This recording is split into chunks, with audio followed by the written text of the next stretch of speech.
Cerca Teleeuropa sul tuo Play Store o Apple Store e scarica la nostra app.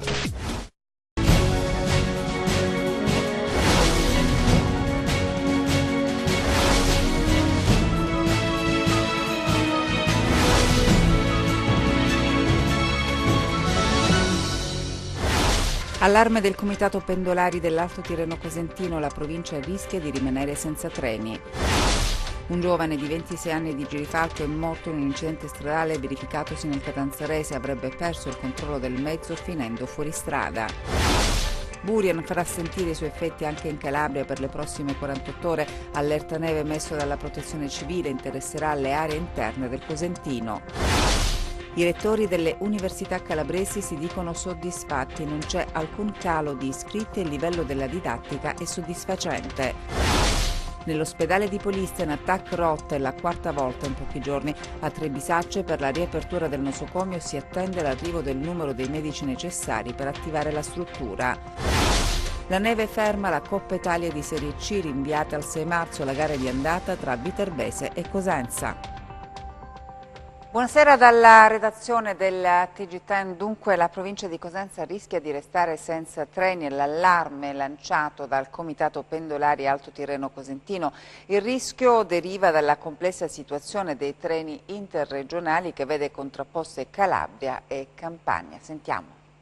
La stazione fantasma di Cosenza, da ormai 2 mesi nessun treno si ferma sui binari con il sequestro della Galleria Santo Marco. Dopo l'incidente ferroviario di dicembre le rotaie restano silenti. Potrebbe non essere una situazione temporanea. L'allarme lanciato dal Comitato Pendolari dell'Alto Tirreno Cosentino. La provincia di Cosenza, la città di Cosenza è una città che tra poco rischia di non avere treni. Il problema, una volta riaperta dopo i lavori e il dissequestro la galleria, resterebbe legato ai treni interregionali. La Regione, per scongiurare il rischio, è al lavoro attorno a un tavolo di trattativa insieme alla Campania e Trenitalia. Noi abbiamo dei treni regionali che coprono, partono da Cosenza e alcuni da Paola.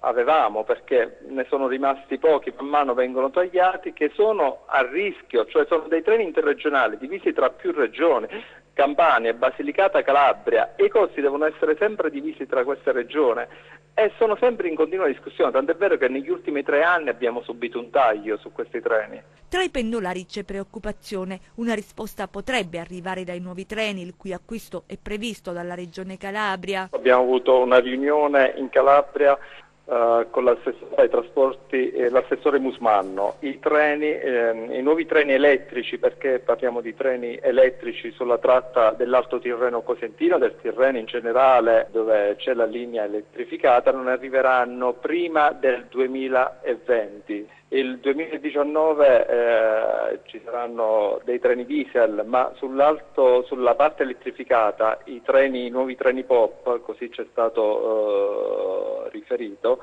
i nuovi acquisti partiranno dal 2020 e l'ultimo treno dovrebbe arrivare il 2023. Un giovane di 26 anni, residente a Girifalco, è morto nel primo pomeriggio di oggi in un incidente stradale che si è verificato a Cenati, nel Catanzarese, sulla strada Fossa del Lupo. Il ragazzo, alla guida di una Fiat Panda, avrebbe perso il controllo del mezzo finendo fuori strada. Sul posto i carabinieri e i vigili del fuoco che hanno estratto il giovane dalle lamiere dell'auto. Il 26enne è morto subito dopo l'arrivo in ospedale. Alcune persone, tra cui anche dei bambini, sono stati soccorsi e messi in salvo dai vigili del fuoco di Reggio Calabria, intervenuti a seguito di un incendio scoppiato nella loro abitazione. Il fatto è accaduto nel rione Sbarre Gebbione della città dello Stretto. Gli occupanti dell'abitazione erano rimasti bloccati all'interno a causa del fumo e del calore, sprigionati dal rogo. Sul luogo dell'incendio sono intervenuti anche gli agenti della Polizia di Stato, che hanno avviato accertamenti per stabilire le cause dell'incendio. La pagina del maltempo, neve anche in pianura, l'allerta della Protezione Civile sulla Calabria settentrionale.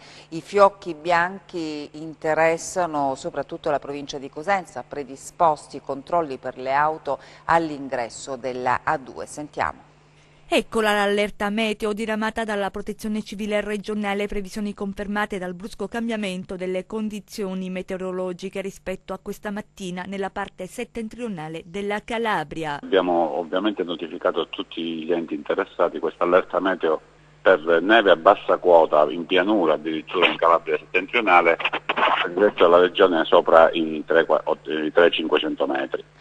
Quindi ci aspettiamo neve con accumuli al suolo non eccessivi, quindi, però comunque può nevicare, quindi questo rappresenta ovviamente un motivo di allerta. Predisposte le misure di prevenzione a partire dai controlli per gli automobilisti, soprattutto quelli in transito sull'autostrada. Sulla viabilità ovviamente ci sarà qualche problema, ma da questo punto di vista l'ANAS è da giorni che ha attivato il suo piano operativo, quindi con i vari codici e i filtraggi per impedire soprattutto sull'autostrada l'ingresso alle auto non dotate di dispositivi antineve, quindi gomme termiche o catene. Quindi tutto dovrebbe funzionare, comunque noi siamo in stato di attenzione e di allerta. Infine una buona notizia: nonostante le piogge battenti dei giorni scorsi e qualche disagio, nella comunicazione della Protezione Civile è indicato un colore rassicurante, il verde, che ha un significato preciso. Ci sono state criticità nell'ultimo fine settimana, ma la situazione poi è andata migliorando e attualmente non abbiamo criticità e non abbiamo previsioni di piogge intense, quindi infatti il codice allerta è verde per quanto riguarda il rischio idrogeologico e idraulico, cioè quello legato appunto alle precipitazioni intense, mentre permane questo stato di attenzione per le condizioni meteo che soprattutto per quest'ondata di freddo sono abbastanza severe.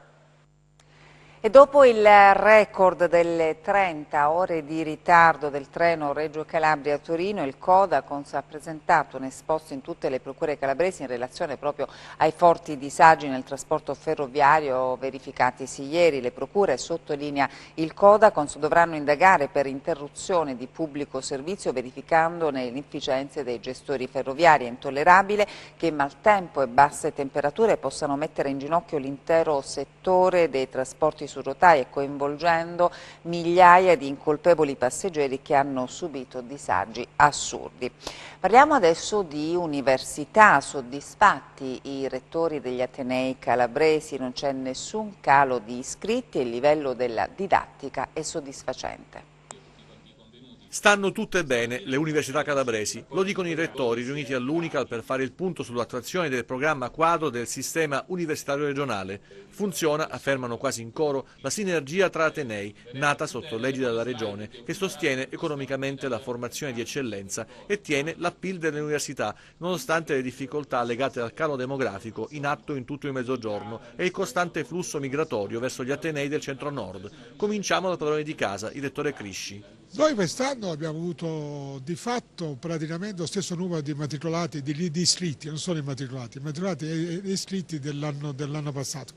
Forse stiamo perdendo qualche studente, soprattutto dei fuori corso, che si sono stancati di pagare le tasse, questo è un problema annoso. Come immatricolati siamo leggermente superiori all'anno scorso, pochi, e quindi vuol dire che reggiamo perfettamente bene. In più la nostra campagna verso gli studenti stranieri funziona sempre di più. Oggi dovrebbe uscire una comunicazione del Ministero che assegna 600 ricercatori tipo A alle università meridionali. Anche lì noi dovremmo avere un numero abbastanza alto. Giovanni Cuda rappresenta la Magna Grecia di Catanzaro, che fa i conti con i problemi determinati dalla carenza di posti disponibili. Noi purtroppo perdiamo un numero significativo di ragazzi e molto spesso sono dei talenti. L'offerta formativa che noi presentiamo è un'offerta particolarmente attraente per i ragazzi calabresi e non soltanto per i calabresi. La dimostrazione sta nel fatto che il 40% dei nuovi arrivati al corso di laurea di medicina viene fuori dalla regione Calabria. La Mediterranea di Reggio Calabria punta sulla qualità più che sui numeri. L'obiettivo dell'università è formare gli studenti e formarli bene. C'è una forma di migrazione determinata anche dal fatto che di molti corsi di laurea noi siamo sprovvisti in Calabria o comunque anche abbastanza insufficientemente preparati. Per esempio ci mancano dei corsi di specialistica molto importanti, per cui gli studenti sono costretti all'emigrazione. Nella mia università c'è perfino un dipartimento d'eccellenza, quello di giurisprudenza ed economia, quindi non ho anzi una grande speranza per il futuro. Studenti calabresi e non, gli atenei della regione guardano sempre più al panorama internazionale. La nostra università conta solo 10 anni di vita al secondo posto nell'incremento delle immatricolazioni e quindi possiamo considerarci abbastanza soddisfatti. Tra l'altro la quota che noi raggiungiamo di presenza degli studenti stranieri nei corsi di laurea è del 15%. E sono diversi i giovani che invece decidono di rimanere in Calabria e avviare una start-up. Sono 188 le imprese innovative rilevate ad oggi nella nostra regione. Il rilancio dell'economia calabrese passa anche dalle start-up, imprese che coniugano innovazione e ricerca. In Calabria sono 188, la maggiore concentrazione nella provincia di Cosenza, ben 81, in particolare a Rende, dove grazie alla presenza dell'Università della Calabria c'è il più alto numero di aziende ad alto tasso di innovazione. 51 invece le start-up nella provincia di Reggio Calabria, a seguire quelle di Catanzaro, con 44, Vibo 6 e Crotone 4. I campi vanno dall'informatica al medicale, dal sociale all'agricoltura e al commercio. La maggiore concentrazione di attività, pari all'83,2%, riguarda il settore dei servizi, seguito a lunga distanza dall'industria con l'11% e dal commercio col 3,8%. Agricoltura e pesca si fermano invece all'1,6%, mentre il settore turistico non va oltre lo 0,5%.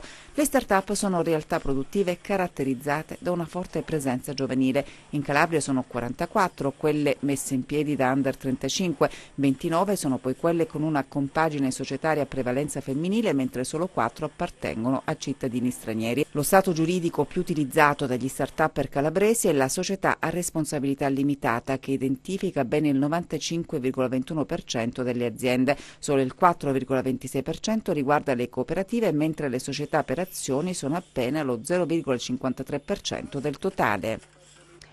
La sanità a disagi all'ospedale di Polistena perché la TAC ancora una volta si è rotta. Non c'è pace per la TAC del Santa Maria degli Ungheresi, l'ospedale di Polistena. L'ennesimo guasto manda il sistema in tilt. Pazienti imbufaliti perché costretti ad essere spostati presso l'ospedale Riuniti di Reggio Calabria per eseguire i test diagnostici e medici del reparto sempre più arrabbiati, per non dire altro. Ricordiamo che la TAC del reparto di radiologia è l'unica a servire un bacino di utenza che supera i 100.000 abitanti, l'intero territorio della piana di Gioia Tauro, e a volte, anzi spesse volte, sopperisce le mancanze dell'ospedale di Locri, dove, come avviene in molti casi, anche lì il sistema radiologico va in panne, compresa la TAC, un giorno attiva e 10 no. Insomma, medici e pazienti sono esasperati per un sistema sanitario della piana e di Reggio sempre più considerato un colabrodo. La TAC era stata riparata giovedì scorso, ma nel giro di 24 ore si è guastata nuovamente, bloccata ancora una volta. Gli oltre 70.000 esami eseguiti in 10 anni di attività si fanno purtroppo sentire. La macchina presente all'ospedale di Polistena dall'inizio dell'anno ad oggi si è già fermata ben 4 volte. La verità è che la TAC 16 Slice, come quella di Polistena, sono ormai apparecchiature superate. Infatti, avendo un ciclo vitale di circa 10 anni, andrebbero sostituite, ma nella piana purtroppo non funziona così. A Trebisacce invece per la riapertura dell'ospedale si attende l'arrivo del numero di medici necessari proprio per attivare la struttura.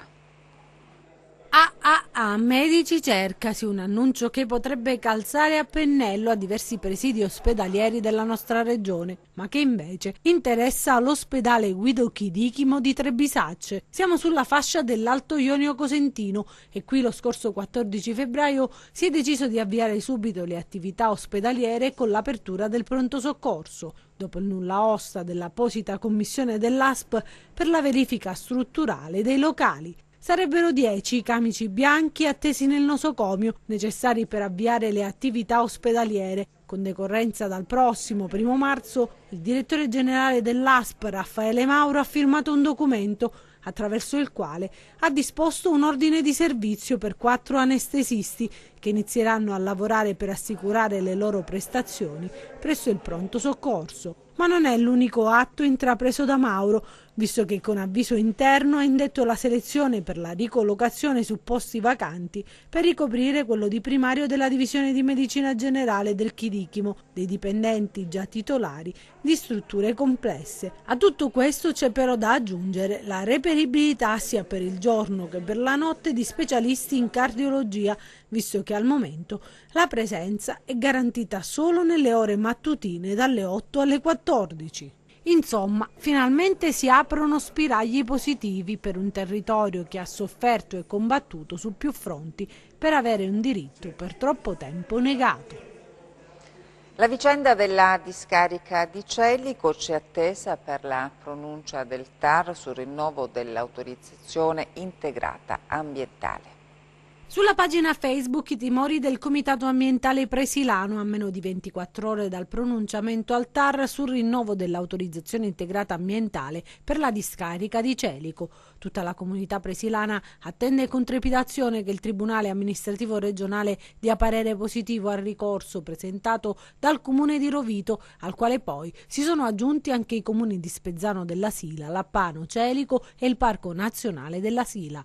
Nella foto postata sui social una sorta di muro umano a mo' del gioco del rugby e sullo sfondo la discarica della discordia, o come la chiamano loro, il mostro, come a voler dire da qui non si passa. Il Comitato Ambientale Presilano, dopo i timori delle scorse settimane sul paventato rischio di inizio dei lavori di adeguamento impiantistico indicati nelle prescrizioni tecniche della Regione Calabria, con mezzi e uomini all'opera per realizzare le infrastrutture accessorie che il Dipartimento Ambiente ha prescritto e indicato come propedeutiche e necessarie alla riapertura della discarica di Celico, alla vigilia del pronunciamento del TAR scrive a chiare lettere sui social che le condizioni sono completamente cambiate perché nel frattempo anche il Dipartimento Ambiente della Regione ha certificato che il rilascio non tenne conto di condizioni oggettive, tanto è vero che ha decretato la sospensione dei conferimenti, prima per 90 giorni e poi per i successivi 60, e ha anche imposto nuove prescrizioni, rafforzando l'ipotesi che l'AIA non andava né rilasciata e né rinnovata. Poi il messaggio rassicurante rivolto a tutta la comunità: attendiamo con fiducia la decisione del TAR senza abbassare la guardia. La chiosa finale invece è dedicata allo stato di salute. Dopo aver riscoperto il gusto di respirare aria pulita, la Presila non sarà disposta a tollerare il ritorno a pratiche illegali. Torniamo alla cronaca. Non ci furono funzionari di polizia a Vibo Valentia conclusi con la cosca Mancuso dell''ndrangheta. A stabilirlo è stato il Tribunale di Vibo, che ha assolto dall'accusa di concorso esterno in associazione mafiosa l'ex capo della squadra mobile Maurizio Lento e il suo vice Emanuele Rodonò. Nascondeva in casa una pistola e un fucile. Un 23enne è stato arrestato dai carabinieri a Limbadi, nel Vibonese. Ancora risultati concreti per i militari dell'Arma che proseguono a ritmi serrati il controllo del territorio della provincia di Vibo Valentia per bloccare sul nascere un tentativo di recrudescenza dell'attività criminale che stava caratterizzando l'ultimo periodo. I carabinieri di Limbadi, supportati dai colleghi del nucleo cinofili di Vibo Valentia, hanno arrestato in flagranza di reato Filippo Orecchio, di 23 anni. L'accusa è di detenzione illegale di armi. Nel corso di una perquisizione nella sua abitazione, i militari hanno trovato una pistola con matricola Brasa completa di 2 caricatori e 15 cartucce compatibili, un fucile calibro 12 comprensivo di 17 cartucce, nonché 8 grammi e 25 di marijuana occultata in un sacco di plastica. Il materiale rinvenuto è stato posto sotto sequestro e Filippo Orecchio è stato tratto in arresto e tradotto in carcere, considerata la gravità della situazione provocata dalla presenza di armi e droga in un territorio notoriamente posto all'attenzione delle forze dell'ordine per una significativa presenza di preoccupante criminalità. E adesso i nostri 100 secondi di cronaca. Una holding criminale, una multinazionale del delitto. Così i giudici della Corte d'Appello di Bologna definiscono l'associazione 'ndranghetistica al centro del processo Emilia nelle 1400 pagine della sentenza in abbreviato, che ha confermato in gran parte la decisione di primo grado per 60 imputati, con condanne fino a 15 anni di reclusione. Un appartamento in zona Comasina come base operativa dello spaccio, all'interno una sorta di trono dietro una scrivania, come quello usato dal personaggio interpretato da Al Pacino del celebre Scarface. La polizia di Milano ha arrestato 5 persone nel corso di un'indagine antidroga. L'elemento di spicco del giro di spaccio sarebbe legato a famiglie malavitose calabresi. In casa aveva anche un pitbull, Pablo, dal nome del trafficante internazionale più famoso della storia, Pablo Escobar, che usava come nickname sul web. Il comune di Crotone, per le prossime 2 notti, metterà a disposizione dei senza tetto un campo tenda per fronteggiare le temperature particolarmente basse previste dal servizio meteo. Il campo tenda sarà allestito vicino all'Ezio Scida, campo sportivo di Crotone. I senza tetto troveranno accoglienza e pasti caldi a cura dei volontari delle associazioni operanti nel territorio. I vigili del fuoco del comando provinciale di Crotone sono intervenuti in via Ecuador nella periferia cittadina per spegnere un incendio sviluppatosi in un appartamento non occupato da persone. A provocare l'incendio, secondo quanto emerso dai primi accertamenti, sarebbe stato un cortocircuito. Le fiamme hanno provocato gravi danni all'appartamento, estendendosi anche alla casa adiacente, che ha anche subito danni rilevanti. Entrambe le abitazioni, dopo le verifiche effettuate dai vigili del fuoco, sono state dichiarate inagibili. Siamo allo sport, la neve ferma la Coppa Italia di Serie C rinviata al 6 marzo, la gara di andata tra la Viterbese e il Cosenza, match di ritorno invece il 14 marzo. Non solo trasporti e vita quotidiana, il Burian ha messo lo zampino anche nel calcio. Le temperature gelide e le nevicate che hanno sommerso il centro-nord hanno scombussolato i piani delle squadre di calcio dalla Serie A alla Serie C. Milan e Lazio, in procinto di sfidarsi in Coppa Italia, non sono riuscite ad allenarsi al meglio, costrette a rimanere al chiuso delle palestre, ma alla fine rossoneri e biancocelesti riusciranno a giocare. È andata peggio al Cosenza, che domenica sera aveva proseguito verso nord il viaggio dopo la trasferta di Caserta per avvicinarsi a Viterbo, sede della semifinale d'andata della Coppa Italia di Lega Pro. La squadra di Mister Braia è riuscita anche ad allenarsi grazie ad un'organizzazione perfetta, ma dopo un tira e molla burocratico è stata costretta a lasciare il Lazio perché a Viterbo, nonostante splenda il sole, lo stadio è stato dichiarato inagibile per la presenza di ghiaccio sugli spalti e di neve in campo. A 24 ore dalla gara di Coppa hanno alzato bandiera bianca anche quei tifosi che avevano iniziato a spalare la coltre bianca dal manto erboso, e per i rossoblù non c'è stato altro da fare che tornare in Calabria. La partita si giocherà martedì prossimo e sarà il primo di una lunga serie di incontri ravvicinati che i lupi avrebbero voluto distribuire meglio, ma non avevano fatto i conti con il Burian. E allora vediamo il tempo previsto per le prossime ore in Calabria.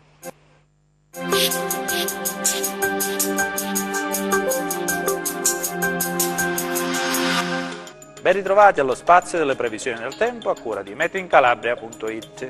Siamo nel vivo di questa poderosa ondata di gelo che sta interessando quasi tutta l'Europa e anche l'Italia. Le temperature sono crollate soprattutto sul centro-nord. Infatti, dopo diversi anni è ritornata la neve su Roma e Napoli. In queste ore anche sulla nostra regione le temperature stanno subendo un forte calo, favorendo sulla Calabria settentrionale nevicate a quote relativamente molto basse. Passiamo alle previsioni in dettaglio per la Calabria. Mercoledì, generali condizioni di cieli parzialmente nuvolosi senza fenomeni di rilievo. Temperature stazionarie. E adesso il consueto sguardo a mari e venti. Mercoledì, mari generalmente mossi con venti dai quadranti settentrionali. Ed infine, prima di salutarci, vi ricordo che oltre al nostro sito web www.meteoincalabria.it potrete seguirci sulla nostra pagina Facebook Meteo in Calabria. Per la puntata odierna è tutto, grazie, arrivederci al prossimo appuntamento. E grazie per aver seguito il nostro TG, buon proseguimento di serata.